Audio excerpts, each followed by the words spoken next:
Welcome to Flourish-Meant, the podcast on living life as you are meant to, so you can flourish.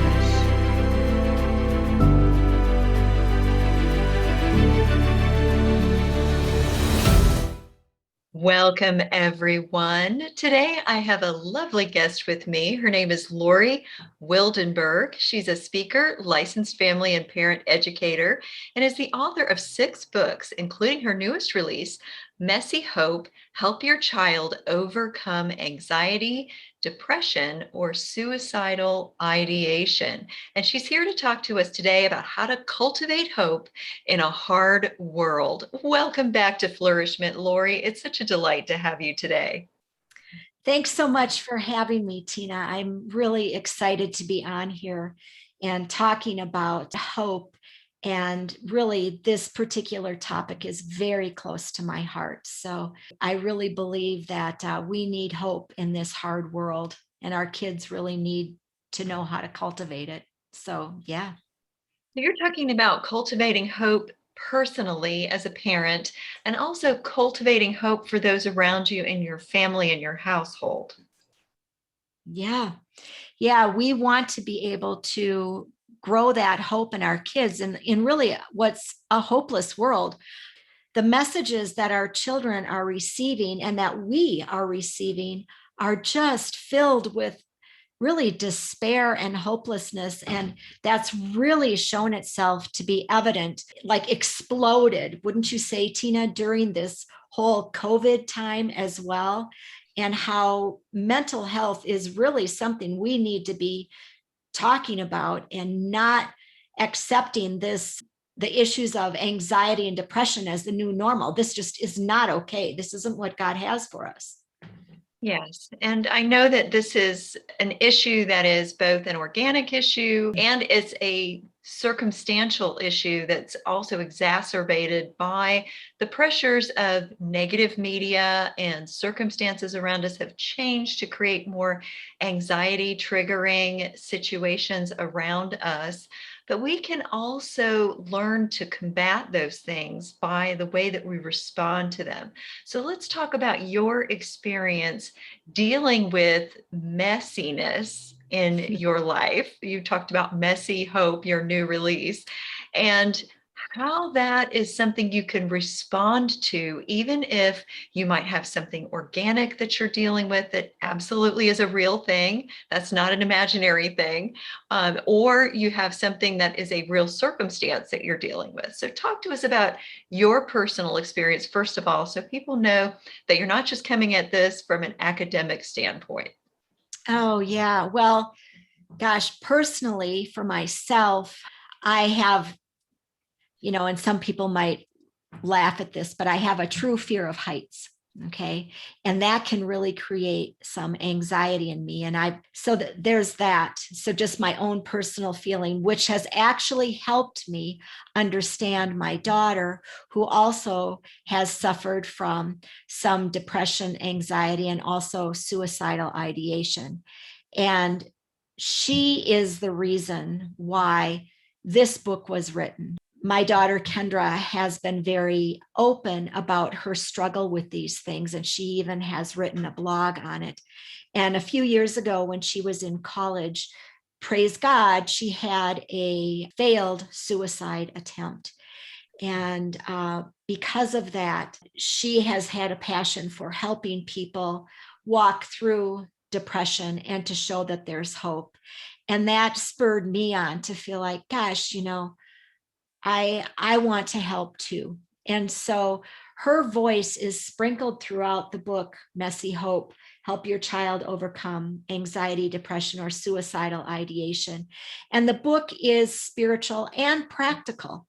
And you were asking a very practical question, Tina, like, how do we overcome this stuff? And what are some things that we can do?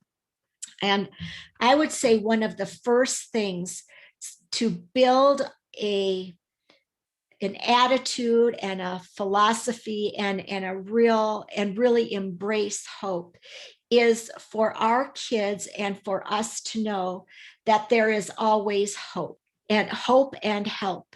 If you feel helpless, and hopeless, that leads to that great despair and sort of what's the point of going on. But if we can encourage our kids to know that there is help and there is hope, that is the beginning of the trajectory to be able to actually move through those difficult moments, those difficult days, and perhaps even some difficult years. I would say one of the ways that we can do that is to let our kiddos know that there is help. They don't have to go this journey alone. In fact, we are not meant to go this journey alone. We are meant to come alongside one another. We are meant to rely on each other and to rely on the Lord, to depend on the Lord.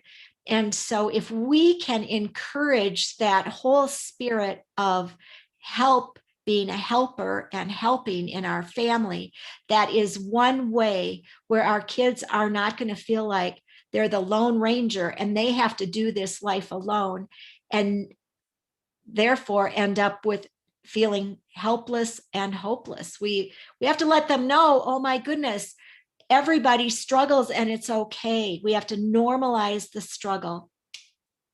That's wonderful. And I love the first thing that you said and how it separates the feeling from thinking and choosing your thoughts. If you're choosing to cultivate hope and choosing to cling to hope, that is a thought process. It doesn't depend on how you feel, and how you feel can be organically affected by your neurochemistry, which is not something you can directly control immediately. But if you change your thoughts, you can choose that. You can be intentional about that. So I love that first piece about choosing to cultivate hope as a mindset, even if you're not feeling it yet. That's really important. And then that other piece about seeking help and encouraging your child to seek help. I think parents can model that by not trying to be so independent and pull yourself up by your bootstraps yourself. Oh, that's so true. Exactly. Rather than just get over it, or even speaking words of positive words. And we think that positivity is going to get somebody over something, but perhaps it's almost insensitivity. We need to recognize that sometimes things aren't so positive, but that's still okay, and not to disregard or discount those feelings, but to actually explore them a little bit. And as you said, Tina, this runs right into what you said about the facts and the feelings. We can explore those feelings, but we need to name them as feelings, not as facts. And to figure out, when we start thinking our feelings are facts, then we can get our thoughts all mixed up and they can lead us down a whole different path than if we say, okay, the fact is that let's say we're interacting with someone and we feel sort of devastated because that person gave us a look that made us feel uncomfortable. Well, the fact is maybe they did have a strange look on their face. And the feeling is, what did I do? But the fact might be that we need to entertain that feeling of what did I do isn't the fact. The fact is the person maybe had a crabby face, yet what could have contributed to that? Maybe something that just happened a few minutes before and it has nothing to do with you. So we tend to personalize with our feelings and we move them into facts when really we need to learn how to separate those so that we can deal with some of the difficult things. And I love that you brought that up. That's wonderful. What are some other practical things that you want to make sure the audience knows about how to overcome anxiety, depression, or suicidal ideation in their lives? I think to recognize the things that really, really trigger us, and really to talk to yourself through, okay, I've made it through hard things. I've 100% made it through hard things. I can make it through this. That's one of the self-talk things that we can say. We can also say something to the effect, and I saw this just the other day that I think is really helpful. We so often talk ourselves into being unhappy rather than talking ourselves into happiness. So what I mean by that is it's a perspective. If you're having a bad day, perhaps, what you can look at is it really could perhaps only be a bad moment. Maybe it's 50% of the day and the other 50% is great. So what we need to do is remember that it isn't only the 50% that's not good. There is 50% that was wonderful.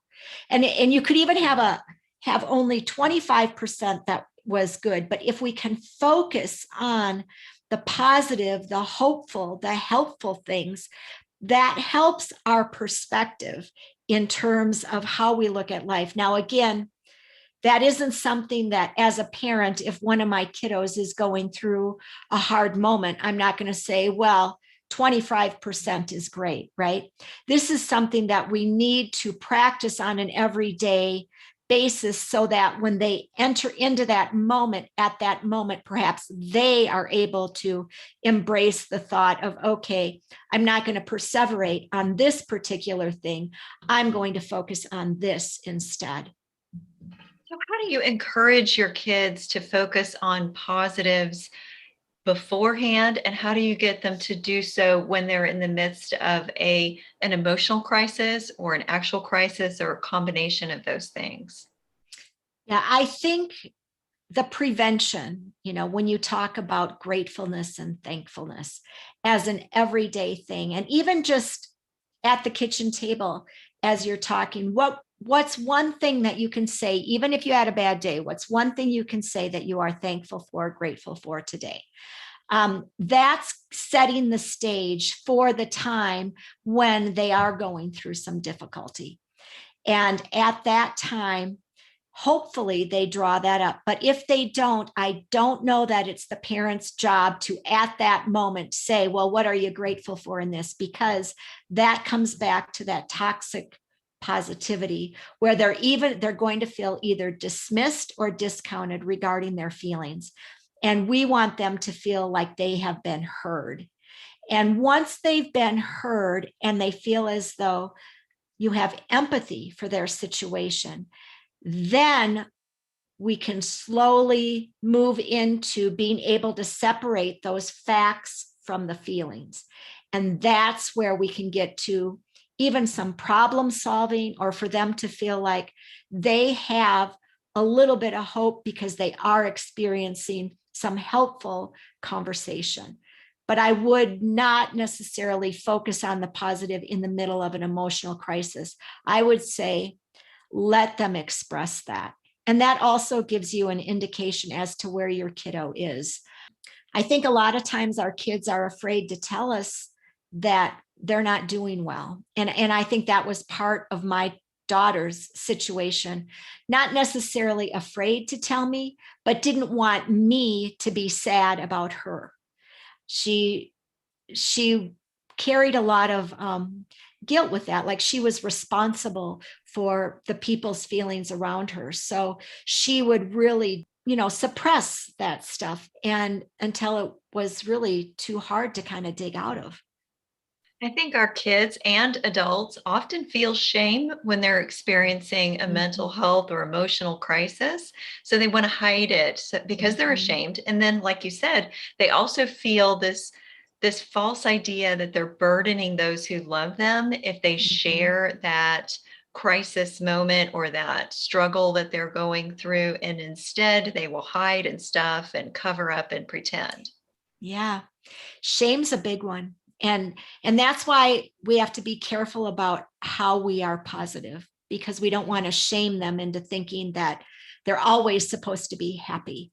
And I believe that has been a bit of our culture, raising kids that, okay, all I want for my child is for my child to be happy. Well, happy, oh my goodness, that's only a fourth of a life, right? We experience grief and we experience fear, and we experience sadness. We have all those other emotions, anger that we feel. So we aren't always happy, and a day can be filled with all kinds of different emotions.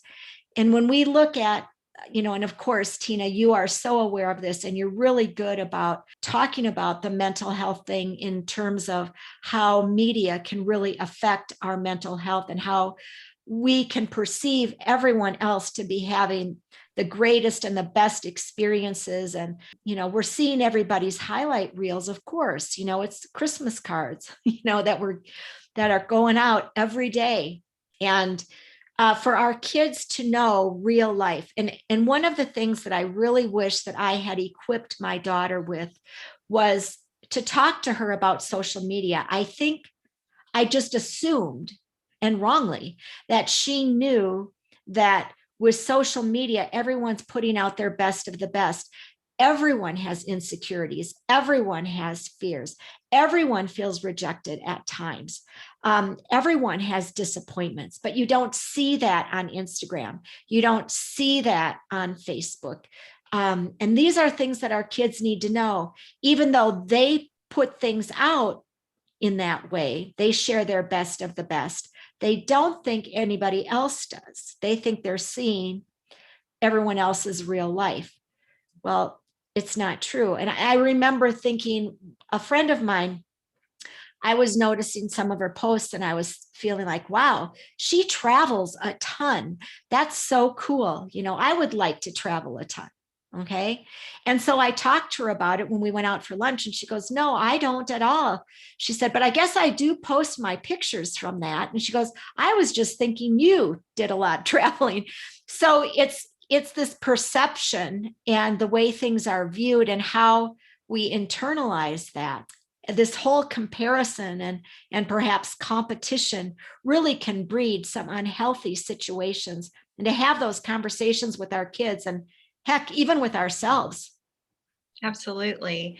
And I'm hearing you also say something about helping your child feel loved and know that it's safe to express anything, no matter how dark or sad that is, with you.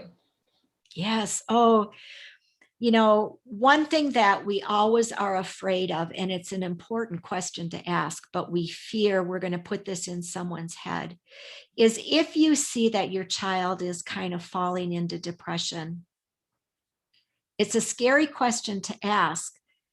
Have you thought about taking your life? Right? I mean, that's a scary question to ask. But if you're thinking you need to ask it, I'm thinking chances are pretty good that child has been thinking that. And to be brave and to ask the very hard questions so that you know where your kiddo's at. I think we fear we're going to put an idea in their head. Well, there's so much information out there on suicide, and there are so many young people taking their lives. And most of our kids, by the time they reach young adulthood, they know someone who has taken their life. And that is not an unusual thought, sadly. And so we need to be able to ask the hard questions too, and to be able to receive that, whatever they say, and to make it safe, to let them know that they aren't going to be shamed, but they'll be embraced and loved and helped through that time. So we need to be that person. And even though it's scary, it's really important. I'm so glad that you brought that up, because that is a common misperception, that people think they're going to put the idea in their loved one's head if they ask, have you been thinking about harming yourself or taking your life? When that is not the case. If someone's not already considering that, they're not going to start considering it just because you ask that question. They have to be in a specific place emotionally to already be there. So if they're there and you ask that question, that gives you an opportunity to stop that from going further, potentially by getting that person help. So thank you so much for bringing that up, Lori. That was a very good point. Thanks. Yeah, it is a scary question to ask, but it needs to be asked, and the conversation needs to be had. And you can also go into asking that question prepared by knowing what that next step will be if the answer is yes. Yes. Yeah. And of course, what is the next step? The next step is help, right? And so that they don't feel alone, and that they know that you are there to come alongside and to ask, what is the best way I can help you? There are lots of people who can provide professional help as well, and to know that they've got somebody that's coming by their side. They are not alone. They need to know they are not alone in this. Going through depression or going through anxiety or having suicidal thoughts, you feel very alone and you feel very ashamed. And that just keeps building that feeling rather than being able to break through. And so we've got to ask. Yes, that's so true. And I think it takes the fear out of asking the question when the parent already has prepared themselves with the next step. You know that this is not the end. If they answer yes, there is another step after this. Yes. Yep. Exactly. It doesn't stop there. It's actually a good beginning. It is. And having your child know that too, say this is a step toward healing and this is not the end, even though that's how you feel. Your feelings aren't telling you the whole truth in this situation. So being able to tell your child that there is a next step is a little tiny toehold of hope for them too. 100%. Yes. I think that is the thing that breaks through that darkness. And when, we are able to deal with the hard things and light is shown on it, that's when help can happen. So let's talk more about cultivating hope in this very dark, messy world that we live in now. What are some other things that parents need to know to help create that in their homes and perhaps with their children that are suffering so much right now? I think some other ways we can cultivate hope are actually some pretty simple things like delayed gratification, so that our kids don't get everything they want right when they want it. That is great positive prevention and great hope building.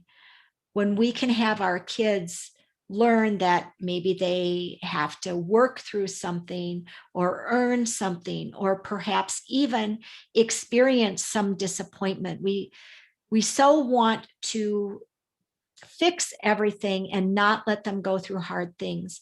And when we do that, what we're doing is we are not building up that resiliency muscle.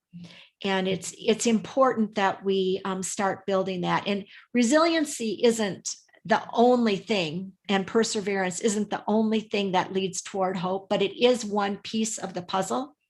And it's important that our kids learn how to be resilient, learn how to wait, learn to work through hard things to get what they want.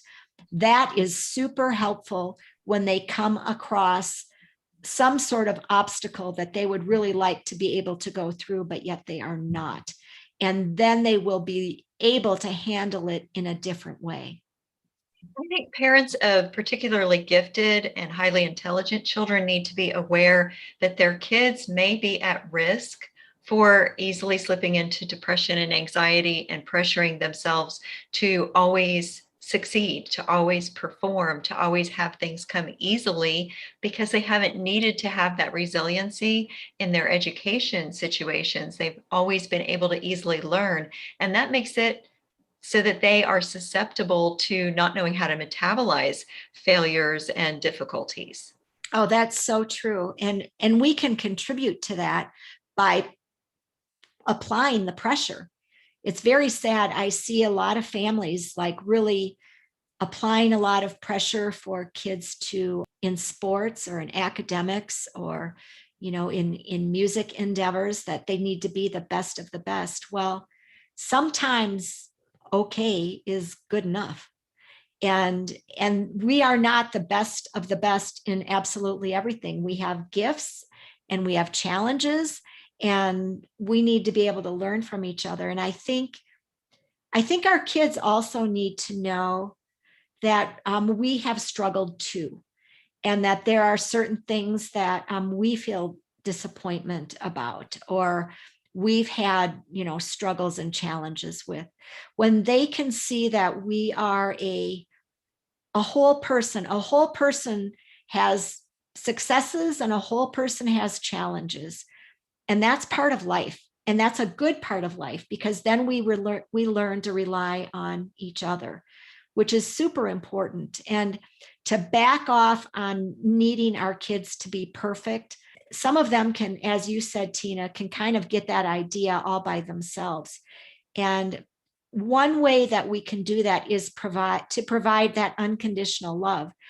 Rather than really focusing on performance so much, we can focus on making progress, and focus rather than focusing on that, perfection, focus on, success in the smaller things sometimes. And imperfection is okay, because imperfection leads to creativity and to problem solving.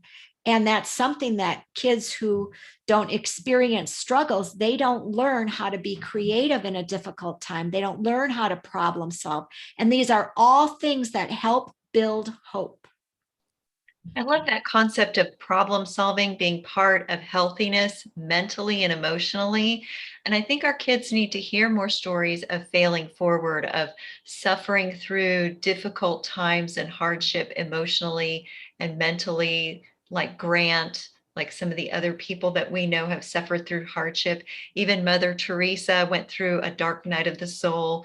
We can be telling our kids these stories of people that have suffered and pointing out how they became stronger through their suffering. Yeah, and that's such a great conversation to have prior to the suffering, right? In the Right. middle of it, it's just going to fall on deaf ears. In fact, it may even make the child shut down. But yes, these are important conversations to have prior to things going badly. And I love what you said was failing forward. That's a great concept. Yeah, you're going to fail, but you don't have to fall backwards. Let's fail forward. Let's take some steps forward to address this, to correct it, to learn a different way. Failing forward. That's awesome, Tina. Well, I didn't coin the phrase, but it's an important mindset shift for us to take culturally in our homes that differs from the culture around us. And I think that's what's great about what you're sharing through your message, is to help create a hope-centered household theme and message and value statement so that you can cling to that. Are there any final tips that you want to leave with listeners about how to cultivate hope in this dark and lost and hopeless world? Well, because our listeners are, most likely adults, parents, rather than the ones who are perhaps going through this, I would just really recommend that the connection with our kids is huge, and connection without having the perfection, right? The connection in terms of spending time together and being able to be open with our own struggles, and to talk about stuff, and to come alongside our kids, to pray for them and to pray with them. I think those are humongous hope builders in the home. And to live like, the Three Musketeers, right? All for one and one for all, versus expecting our kids to pull themselves up by their bootstraps and move forward. They can move forward and we can go with them. And sometimes we can hold their hand, sometimes we can beckon them forward, and sometimes we can be behind them to help encourage them to move forward, but always with them, either to the side, the front, or the back. That's such a great message for kids to hear from their parents. No matter where you are or what you're going through, I am for you and I am with you, and you are not alone. That's so critical. Oh, I agree. And to know that their Heavenly Father is too, because we aren't always with our kids. Like my daughter was at college, and that's when she was really struggling. To know that their Heavenly Father is also there and has probably put somebody right in front of them that is ready to help. Sometimes all we have to do is ask. And if our kids are raised with not feeling shame and asking for help, they will be more likely to reach out for that help. Well, thank you so much for bringing this important message of how to stay connected with your kids and offer them hope in the midst of a dark world, and how to stay connected and not feel alone is super important. Where can people stay connected with you and get all of your resources and your brand new book, Messy Hope: Help Your Child Overcome Anxiety, Depression, or Suicidal Ideation? Yes, my website is one of the best places to go, LoriWildenberg.com, LoriWildenberg.com. Also, I'm on Facebook, and you can easily find me there, Laurie Wildenberg, or you can find me on Instagram. Also, I have a Moms Together page and group. The group is very active, and the Moms Together page, I'm kind of excited to say, I think we've reached 21,000 followers now. So that's kind of cool. And we've got a real strong group. I think there's about 2,000 in the group. But yeah, those are the places that you can go. Also on Instagram, Moms Together or Laurie Wildenberg. So yes, you can find me in a lot of places. Tell me about Moms Together so that people listening will know what to expect when they go looking for that group. Sure. It's a faith-based group made up of moms of all ages, moms and grandmoms. We have sort of a Titus two kind of an idea where we have the older moms, the seasoned moms, helping the younger moms, where the younger moms also remind the seasoned moms of the season that they are in, that it is exhausting and there is so much going on, and to gain that sensitivity as well. So it's a group that functions interpersonally and interdependently, rather than it's very conversational. We have our mom mentors. I have a group of mom mentors who are awesome, and they lead conversations on either Monday or Wednesday. And then on Tuesdays, we have sort of a get to know you day. Thursdays are made up of organic conversations that come from the group, the Moms Together members, not the mentors. And the members bring up personal situations that they're concerned about, that they would like help with.